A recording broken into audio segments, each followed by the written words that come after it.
ಮುಖ್ಯಮಂತ್ರಿ ಡಿಕೆ ಶಿವಕುಮಾರ್ ಇವತ್ತು ತವರು ಕ್ಷೇತ್ರಕ್ಕೆ ಭೇಟಿ ಕೊಟ್ಟಿದ್ರು. ರಾಜಕೀಯವಾಗಿ ಬೆಳೆಸಿದ ಜನರಿಗೆ ಕೃತಜ್ಞತೆ ಸಮರ್ಪಣೆ ಮಾಡಿದ್ರು.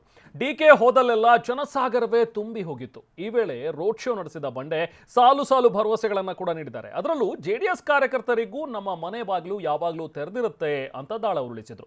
ಇಷ್ಟೇ ಅಲ್ಲ, ಇನ್ನೂ ಇಂಟ್ರೆಸ್ಟಿಂಗ್ ಅಂದ್ರೆ 2028ರಲ್ಲೂ ಗೆದ್ದು ತಾವೇ ಮುಂದುವರಿಯೋ ಬಗ್ಗೆ ಹಿಂಟ್ ಕೂಡ ಕೊಟ್ಟರು. ಈ ಕುರಿತ ಒಂದು ರಿಪೋರ್ಟ್ ಇದೆ, ಬನ್ನಿ ನೋಡ್ರಿ. ಕೊಟ್ಟಾಲಹಳ್ಳಿ ಕೆಂಪೇಗೌಡರ ಮಗ ಡಿಕೆ ಶಿವಕುಮಾರ್ ಅಂತ ಹೆಸರನ್ನ ಚೇಂಜ್ ಮಾಡ್ಕೊಳಕ್ ಆಗ್ತದಾ?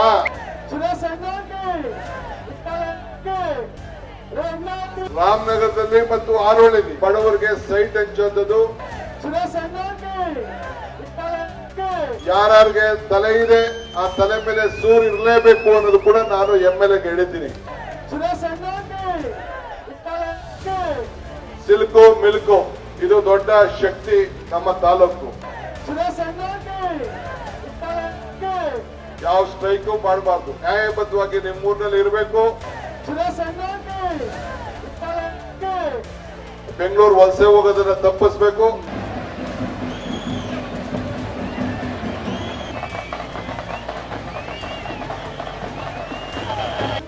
ಡಿಕೆ ಶಿವಕುಮಾರ್ ರಾಜ್ಯ ರಾಜಕಾರಣ ಕಂಡ ಛಲದಂಕ ಮಲ್ಲ, ಹಿಡಿದ ಹಠ, ಇಟ್ಟ ಗುರಿ ಬಿಡದ ಛಲಗಾರ. ಕಾಂಗ್ರೆಸ್ ಪಾಲಿನ ಇದೇ ಟ್ರಬಲ್ ಶೂಟರ್. ಈಗ ರಾಜ್ಯದ ಮುಖ್ಯಮಂತ್ರಿ. ವಿದ್ಯಾರ್ಥಿ ಜೀವನದಿಂದಲೇ ರಾಜಕೀಯಕ್ಕೆ ಎಂಟ್ರಿ ಕೊಟ್ಟ ಡಿಕೆ ಪೊಲಿಟಿಕಲ್ ಕರಿಯರ್ಗೆ ಈಗ 46 ವರ್ಷ.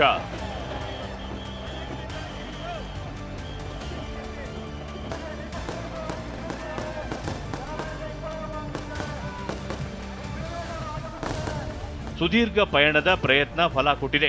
ಡಿಕೆ ರಾಜ್ಯದ ಮುಖ್ಯಮಂತ್ರಿಯಾಗಿ ಆಡಳಿತ ನಡೆಸುತ್ತಿದ್ದಾರೆ. ಆದರೆ ರಾಜ್ಯದ ಮುಖ್ಯಮಂತ್ರಿ ಡಿಕೆ ಕರುನಾಡಿಗೆ ಕನಕಪುರ ಬಂಡೆ ಅಂತಲೇ ಫೇಮಸ್. ಇದೇ ಬಂಡೆ ರಾಜಕೀಯ ಹುಟ್ಟು ಹಾಗೂ ಹರಿವು ಕೊಟ್ಟ ಕನಕಪುರಕ್ಕೆ ಇವತ್ತು ಕೃತಜ್ಞತೆ ಸಲ್ಲಿಸಿದರು.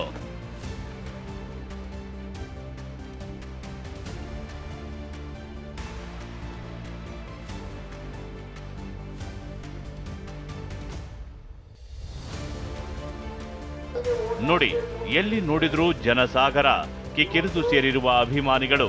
20 ಅಡಿಯ ಮೆಣಸಿನಕಾಯಿ ಹಾರ, ಸೇಬಿನ ಹಾರ, ಪಟಾಕಿ ಸಿಡಿಸಿ ಅಭಿಮಾನಿಗಳು ಶಿಳ್ಳೆ ಹೊಡೆಯುತ್ತಿದ್ರೆ ಡಿಕೆ ಅವರತ್ತ ಕೈ ಬೀಸುತ್ತಿದ್ದಾರೆ. ಕಚ್ಚಿ ಕಚ್ಚಿ ಬಿಸಾಕ್ತಿರುವ ಸೇಬಿನ ಹಣ್ಣಿಗೂ ಅಭಿಮಾನಿಗಳು ಮುಗಿಬೀಳ್ತಿದ್ದಾರೆ. ಇದು ಡಿಕೆಯ ಕನಕಪುರ ರೌಂಡ್ಸ್ನ ಚಿಕ್ಕ ಟ್ರೈಲರ್. ಇಡೀ ಪಿಕ್ಚರ್ ಬಗ್ಗೆ ತೋರಿಸ್ತೀವಿ. ಅದಕ್ಕೂ ಮುನ್ನ ಕನಕಪುರ ಬಂಡೆ ಉರುಳಿಸಿದ ರಾಜಕೀಯ ದಾಳ ಹಾಗೂ ಕೊಟ್ಟ ಭರವಸೆಗಳ ಬಗ್ಗೆ ಹೇಳ್ತೀವಿ, ಕೇಳಿ.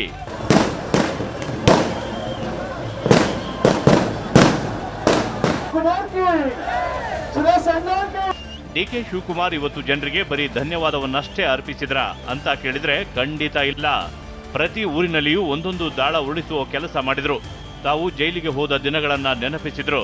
ಇನ್ನು ಇಂಟ್ರೆಸ್ಟಿಂಗ್ ಅಂದ್ರೆ ತಮ್ಮ ಜನರ ಮುಂದೆ ನಾನು ಬರೀ 2 ವರ್ಷಕ್ಕೆ ಅಷ್ಟೇ ಸಿಎಂ ಆಗಿ ಇರಬೇಕಾ ಎನ್ನುವ ಪ್ರಶ್ನೆ ಇಟ್ರು.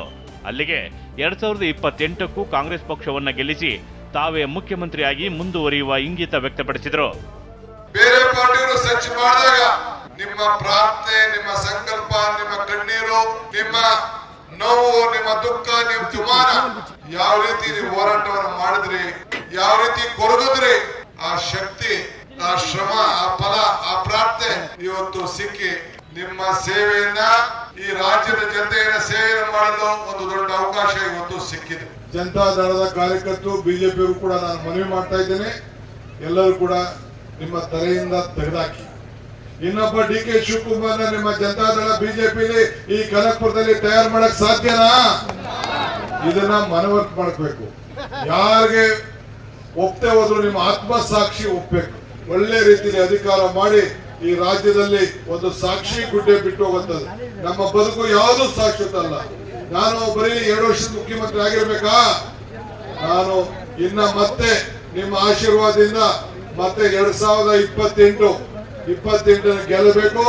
ಅದಕ್ಕೆ ನಾವೆಲ್ಲ ಸೇರಿ ಒಗ್ಗಟ್ಟಾಗಿ ಕೆಲಸ ಮಾಡೋಣ. ಹೀಗೆ ಹೇಳಿದ ಡಿಕೆ ಮತ್ತೊಂದು ಮಹತ್ವದ ಘೋಷಣೆ ಮಾಡಿದ್ರು. ಬಡವರಿಗೆ ಸೈಟ್ ಕೊಡ್ತೀವಿ ಅಂತ ಭರವಸೆ ನೀಡಿದ್ರು. ಈ ಭರವಸೆ ಇಷ್ಟಕ್ಕೆ ಸೀಮಿತವಾಗಲಿಲ್ಲ.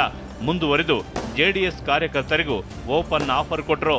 ಕಾಂಗ್ರೆಸ್ಗೆ ಪೈಪೋಟಿ ಒಡ್ಡುವ ದಳಪಡೆಗೆ ಗಾಳ ಹಾಕಿದ್ರು.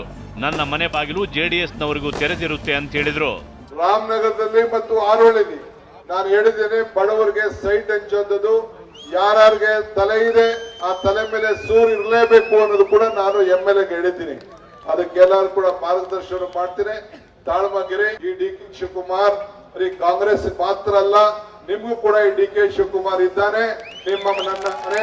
ನನ್ನ ಮನೆ ಬಾಗಿಲು ನಿಮ್ಗೂ ಕೂಡ ತೆರೆದಿದೆ. ಇನ್ನು ರಾಮನಗರ ಎಂಬ ಹೆಸರನ್ನ ಬೆಂಗಳೂರು ದಕ್ಷಿಣ ಅಂತ ಮರುನಾಮಕರಣ ಮಾಡಿರೋದ್ರ ಹಿಂದೆ ಜನರ ಹಿತ ಇದೆ ಅನ್ನೋ ಮಾತನ್ನ ಓದಲ್ಲೆಲ್ಲ ಒತ್ತಿ ಒತ್ತಿ ಹೇಳಿದ್ರು. ಜನರ ದುಃಖ ದುಮ್ಮಾನ ಕೇಳೋದಕ್ಕೆ, ಮನವಿ ಪತ್ರಗಳನ್ನ ಸ್ವೀಕಾರ ಮಾಡೋದಕ್ಕೆ KS ಅಧಿಕಾರಿಯನ್ನ ನೇಮಿಸುವುದಾಗಿ ಭರವಸೆ ಕೊಟ್ಟರು. ಕನಕಪುರದಲ್ಲಿ ಆ ಅಧಿಕಾರಿ ಇರ್ತಾರೆ ಅಂದ್ರು. ಈಗ ಕನಕಪುರದಲ್ಲೇ ಒಬ್ಬ ಅಧಿಕಾರಿ ಪರ್ಮನೆಂಟ್ ಆಗಿ ಇಟ್ಟಿರ್ತೀನಿ. ಬೆಂಗಳೂರು ಬಂದು ಯಾರು ಅರ್ಜಿ ಕೊಡೋರಿದ್ರೆ ಅಲ್ಲಿ ಕೊಡಕ್ ಹೋಗ್ಬೇಡಿ, ಇಲ್ಲೇ ಕೊಡಿ. ಅರ್ಜಿ ಎಲ್ಲ ನನಗೆ ಬರ್ತವೆ. ನಾನೇ ಅದನ್ನ ಪರಿಶೀಲನೆ ಮಾಡಿ, ನಾನು ಸುರೇಶ್ ಅವರು ಖುದ್ದಾಗಿ ನೋಡಿ ಅದು ಏನ್ ಬೇಕೋ ಅದಕ್ಕೆ ಪರಿಹಾರ ಕೊಡಂತ ಮಾಡ್ತೀವಿ. ಒಂದು ಹೊಸ ಮೆಡಿಕಲ್ ಕಾಲೇಜನ್ನ ಕನಕಪುರದಲ್ಲಿ ಪ್ರಾರಂಭವನ್ನ ಮಾಡಂತ ತಾಲೂಕಲ್ಲಿ ಮಾಡಂತ ಕೆಲಸ ಅದು. ಆ ತಾಲೂಕು ಹಾಸ್ಪಿಟ್ಲು ನಿಮ್ಗೂ ಅನುಕೂಲ, ಕನಕಪುರದವ್ರಿಗೂ ಅನುಕೂಲ. ಈಗಾಗಲೇ ಎಲ್ಲ ಅನೇಕ ಕೆರೆಗಳಿಗೆ ನೀರು ತುಂಬಿಸುವಂತ ಕೆಲಸವನ್ನ ನಾನು ಮಾಡಿಕೊಂಡು ಬಂದಿದ್ದೇನೆ. ಯಾರು ವ್ಯವಸಾಯನ ಬಿಡಕ್ ಹೋಗ್ಬೇಡಿ. ಸಿಲ್ಕು ಮಿಲ್ಕು ಇದು ದೊಡ್ಡ ಶಕ್ತಿ ನಮ್ಮ ತಾಲೂಕು. ಕೈಗಾರಿಕೆ ಕೂಡ ಇಲ್ಲಿ ಬೆಳೀತಾ ಇದೆ. ಅವರು ಕೂಡ ನಾನು ಹೇಳ್ತೇನೆ, ಎಲ್ಲ ನಮ್ಮ ಸ್ಥಳೀಯರಿಗೆಲ್ಲ ಕೂಡ ಅವಕಾಶವನ್ನು ಮಾಡಿಕೊಡ್ಬೇಕು ಅಂತ ಹೇಳಿ ಕಟ್ಟಬದ್ಧವಾದಂತ ಆದೇಶವನ್ನ ಅವ್ರಿಗೂ ಕೂಡ ನಾನು ಕೊಡೋನಿದ್ದೇನೆ. ನಾನು ಯಾವ ಸ್ಟ್ರೈಕು ಮಾಡಬಾರ್ದು, ನ್ಯಾಯಬದ್ಧವಾಗಿ ನಿಮ್ಮೂರಿನಲ್ಲಿ ಇರಬೇಕು. ಬೆಂಗಳೂರು ವಲಸೆ ಹೋಗೋದನ್ನ ತಪ್ಪಿಸ್ಬೇಕು, ಅಲ್ಲಿ ಕೆಲಸ ಮಾಡಬೇಕು. ಈಗ DK ಕನಕಪುರ ರೌಂಡ್ಸ್ ವಿಚಾರಕ್ಕೆ ಬರೋಣ. ಮೊದಲಿಗೆ ಹಾರೋಹಳ್ಳಿಯಲ್ಲಿ CMಗೆ ಅದ್ದೂರಿ ಸ್ವಾಗತ ಸಿಕ್ತು.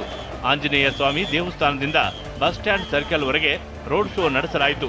ದಾರಿಯುದ್ದಕ್ಕೂ ನೆರೆದಿದ್ದ ಅಭಿಮಾನಿಗಳು DK ಮೇಲೆ ಹೂಮಳೆ ಸುರಿಸಿದ್ರು. ರೋಡ್ ಶೋ ಮಾರ್ಗ ಮಧ್ಯೆ ಚಾಮುಂಡೇಶ್ವರಿ ದೇವಸ್ಥಾನಕ್ಕೆ ಭೇಟಿ ಕೊಟ್ಟು ದರ್ಶನ ಪಡೆದರು. ರೋಡ್ ಶೋ ಮಧ್ಯೆ 20 ಅಡಿಯ ಬೃಹತ್ ಹಾರವನ್ನ ಹಾಕಿ ಅಭಿಮಾನ ಮೆರೆದರು. CMಗೆ ಸಾಕಷ್ಟು ದೃಷ್ಟಿಯಾಗಿದೆ ಅಂತ ಬೆಳ್ಳುಳ್ಳಿ, ಹಸಿ ಮೆಣಸಿನಕಾಯಿ, ಒಣ ಮೆಣಸಿನಕಾಯಿಯಿಂದ ಮಾಡಿದ್ದ ಬೃಹತ್ ಹಾರ ಹಾಕಿದ್ರು.